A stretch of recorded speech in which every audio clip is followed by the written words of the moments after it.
تمہاری زندگی کے فیصلے آخر چلتے کس کے اشارے پر ہے؟ قرآن ایک حیران کر دینے والی بات کہتا ہے۔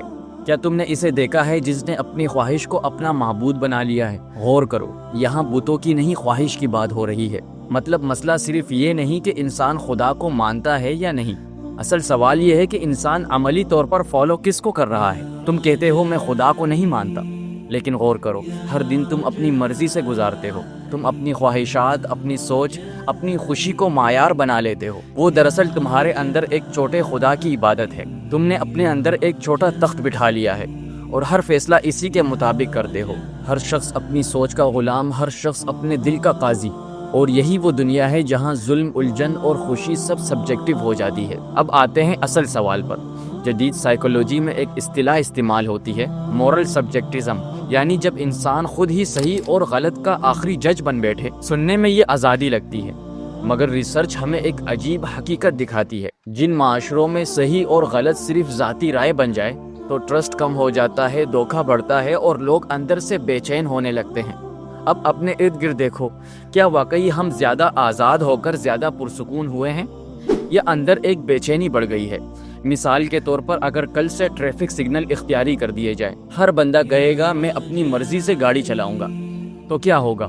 شروع میں سب کو آزادی لگے گی، لیکن چند دن بعد سڑکیں جنگ کا میدان بن جائیں گی۔ یہی اصول اخلاقیات پر بھی لاگو ہوتا ہے۔ جب ہر انسان اپنی خواہش کو معیار بنا لیتا ہے تو باہر ٹکراؤ اور اندر خلا دونوں بڑھنے لگتے ہیں۔ اب اصل سوال سنو، اگر انسان خود ہی آخری اتھارٹی ہے تو پھر اکاؤنٹیبلٹی کس کے سامنے ہے؟ اگر کوئی اوپر نہیں تو کوئی پوچھنے والا نہیں، تو غلط آخر ہے کیا؟ لیکن یہاں ایک چیز ایتھیسٹ بھی نظر انداز نہیں کر سکتا، انسان کا اپنا ضمیر۔ تم نے کبھی نوٹ کیا کچھ کام ایسے ہوتے ہیں جو کوئی دیکھ بھی نہ رہا ہو، پھر بھی اندر سے آواز آتی ہے کہ یہ ٹھیک نہیں؟ یہ آواز کہاں سے آتی ہے؟ اگر سب کچھ صرف ایک کیمیکل ری ایکشن ہے تو یہ مستقل مورل کمپاس کیوں موجود ہے؟